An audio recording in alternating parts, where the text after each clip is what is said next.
Dans ce chapitre sur les écritures fractionnaires, nous avons vu que pour additionner deux fractions, si elles ont le même dénominateur, on a juste à additionner les numérateurs. Parce que des BIM plus des BIM, ça me donne des BIM.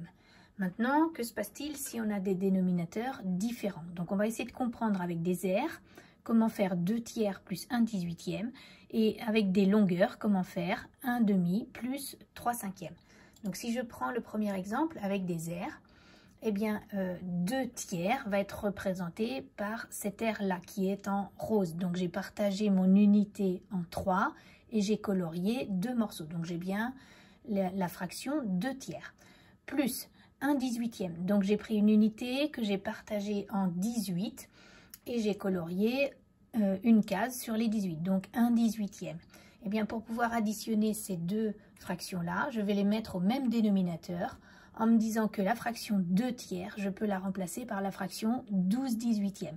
Donc il suffisait finalement de repartager dans l'autre sens en 6 et ça me donne bien mes 12 morceaux sur les 18.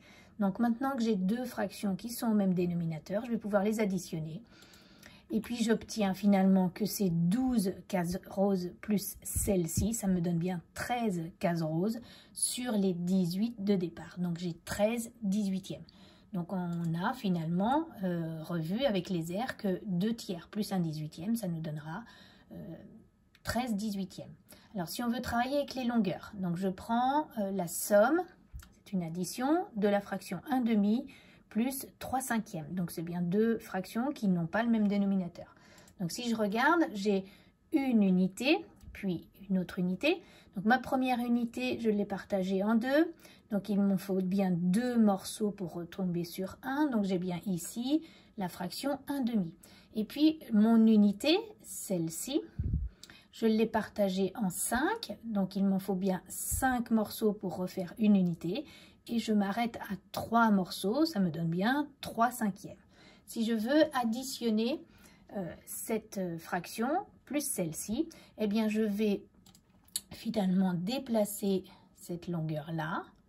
Et j'ai bien que la fraction 1 demi est égale à la fraction 5 dixièmes. Donc je me rends bien compte que j'ai bien parcouru la moitié de mon unité. Et puis je vais montrer aussi que la fraction 3 cinquièmes, c'est bien la fraction 6 dixièmes. J'ai bien 6 petits morceaux et chacun des morceaux était 1 dixième de l'unité. Et bien si je fais l'addition, ça signifie que je vais positionner le 3 cinquièmes ou bien le 6 dixième à la suite de ma première fraction 1 demi ou 5 dixièmes. Donc maintenant j'ai des dixièmes avec des dixièmes. Je peux regarder et finalement j'obtiens que la longueur totale elle est de 11 dixièmes, c'est-à-dire une unité plus 1 dixième. Donc si je reprends ça dans le cours, j'ai les mêmes illustrations. La fraction 1 demi, la fraction 3 cinquièmes. Je les additionne en les mettant bien au même dénominateur. Donc je les additionne en les mettant bout à bout au niveau des longueurs. Et je retrouve bien 11 dixièmes. Donc pour cette somme-là, j'aurai la fraction 1 demi plus la fraction 3 cinquièmes qui me donne la fraction 11 dixièmes. Voilà.